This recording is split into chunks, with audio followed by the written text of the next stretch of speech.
Nobody likes being the new kid at school. See, when I moved to Texas in the 6th grade, I was not very optimistic about going to a new school and being the new kid. I would always worry about how other people thought of me and would always look at the downside of events. But all of that changed when my dad went through surgery for having gallstones. My mom was the one to tell little 11-year-old me not to worry for him and to think positively. Sure enough, he came out of surgery in full health. But after that experience, not only did I look at events optimistically, but I also find myself admiring the doctors who nursed my dad back to health. After researching different types of doctors, I realized that cardiology was the best for me. So from thinking positively from that one time during that surgery, I was not only able to look at life in a better way, but I also realized what I wanted to do for my career. Hi, my name is Milan OW, and I'm a senior here at FHS who wants to study interventional cardiology for ISM. So one of the reasons I joined ISM was so that I could learn more about cardiology through research and informational interviews. From this, I hope to expand my knowledge about cardiac procedures, technological advancements, related fields, and the general lifestyle of an interventional cardiologist. One of the articles I found during my research gave a lot of in-depth information about patent-formant OWs, or PFOs. PFOs are basically just a small hole in the midline of your heart that has been there ever since birth. The interesting thing about PFOs is that they are very common, as they are found in 1 out of 4 people in the population. See, someone in this room might have a PFO and not know it. But don't worry, PFOs are usually harmless and don't affect a person's overall well-being. And this is why the cardiologists leave PFOs untreated. The only time PFOs become a problem is when they cause strokes due to a leakage through the hole. Even though PFOs are harmless, the research and technology for treating PFOs are still rapidly growing. In fact, one of the cardiologists I interviewed contributed greatly to the development of PFO treating devices, which I'll talk about later.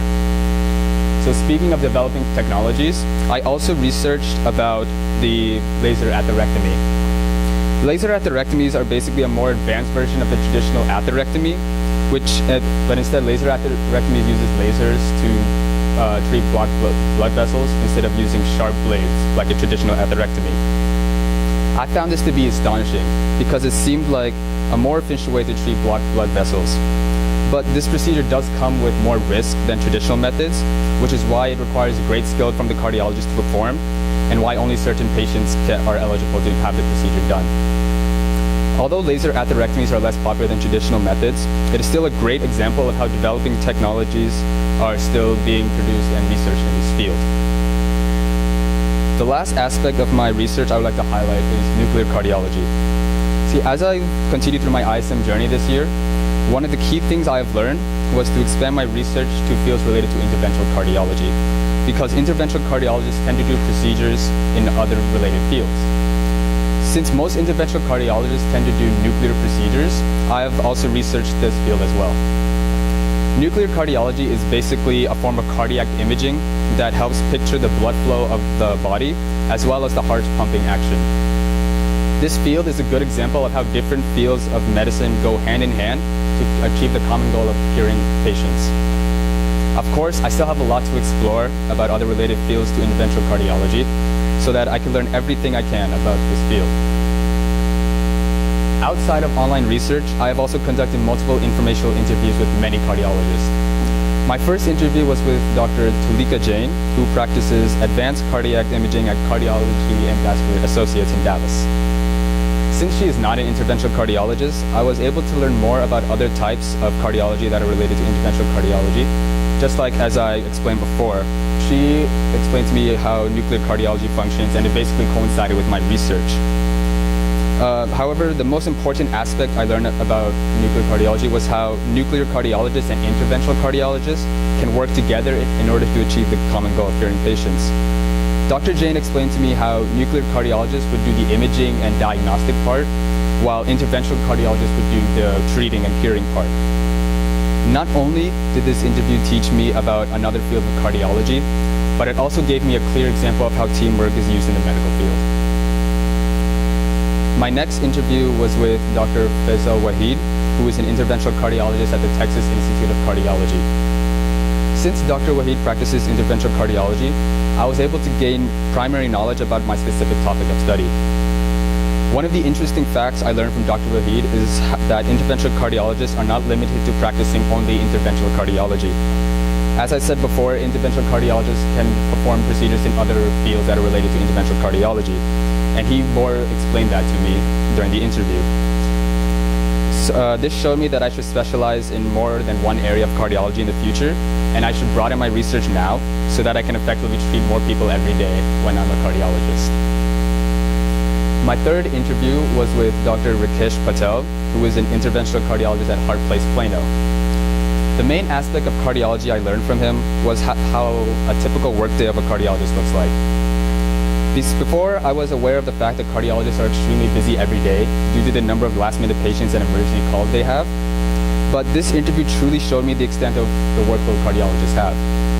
When I first met Dr. Patel in the hospital, he suggested that we do an interview while he goes through his hospital rotations because of the number of last-minute patients he had. He was so busy that we had to basically do a walk and talk interview instead of a traditional sitting down and talking on a table. Along with finishing another interview, I was able to witness a couple of tests Dr. Patel performed while diagnosing a patient.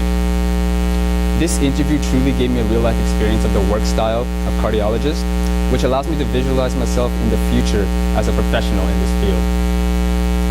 My fourth interview was with Dr. Milan OW, who practices cardiology in multiple hospitals, and he owns his own business called OW Associates.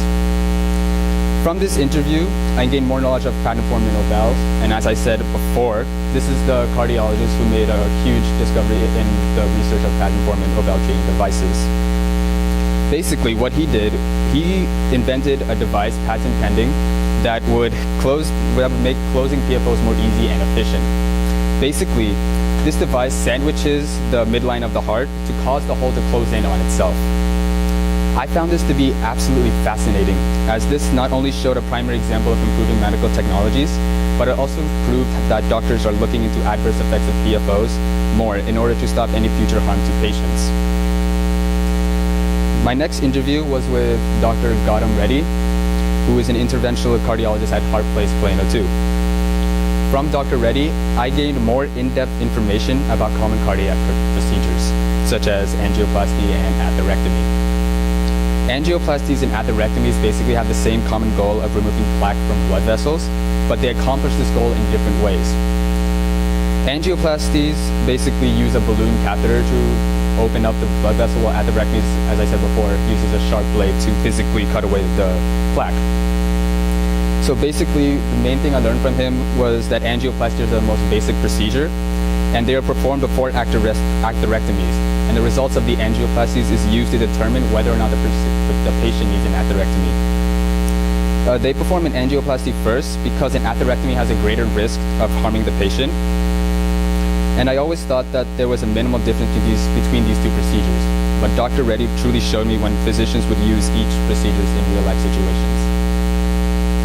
Finally, my last interview was with Dr. Vijay Ramanath, who is another cardiologist at Heart Place, Plano West. Along with giving me information on cardiology, he also showed me tangible representations of many technological improvements in the medical field. For instance, he let me hold a small stent that is used to keep the walls of the artery open and reduce the chance of a heart attack. This new technology associated with stents is that they are starting to be made bioabsorbable, which means that they absorb into the walls of the artery, which allows the blood flow to become more natural instead of the blood flow being disturbed by the mesh wire from the stents. Knowing about new technologies such as this will benefit me in the future as I progress my research through cardiology.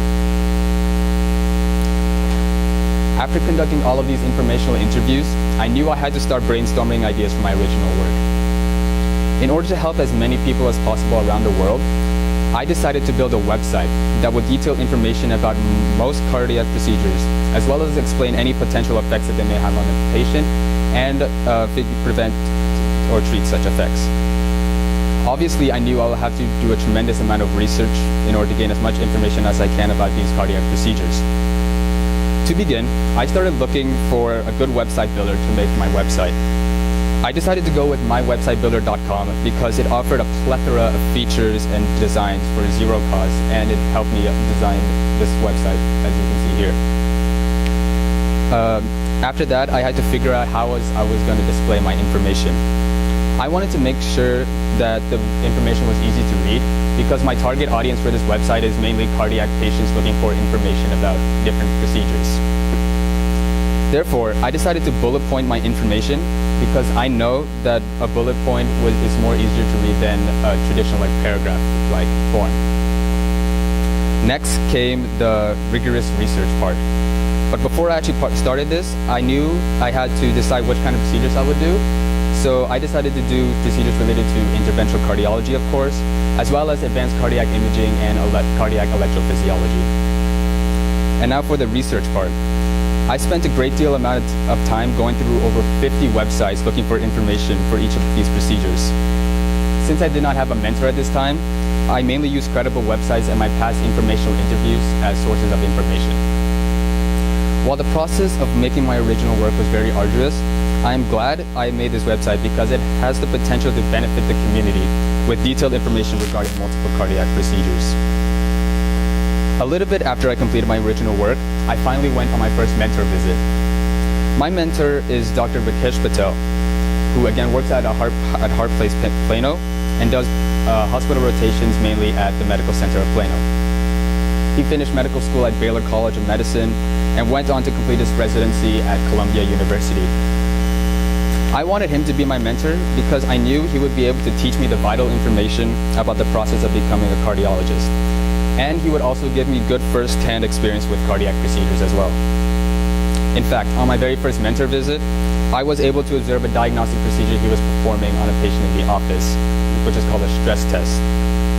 Each mentor visit after that, I got the opportunity to observe at least one procedure he was performing, whether it's in an office or hospital. So whether it's observing procedures or seeing patients, I'm still very grateful to have received such an amazing opportunity to gain first-hand experience of life as a cardiologist. In all of my efforts in the ISM program, in conducting informational interviews, completing my original work, and finding my mentor, I could only do all of this by having a positive attitude every step of the way. A positive attitude causes a chain reaction of positive thoughts, events, and outcomes. These words by Wade Boggs help motivate me to push through hard situations and work hard to achieve my goals.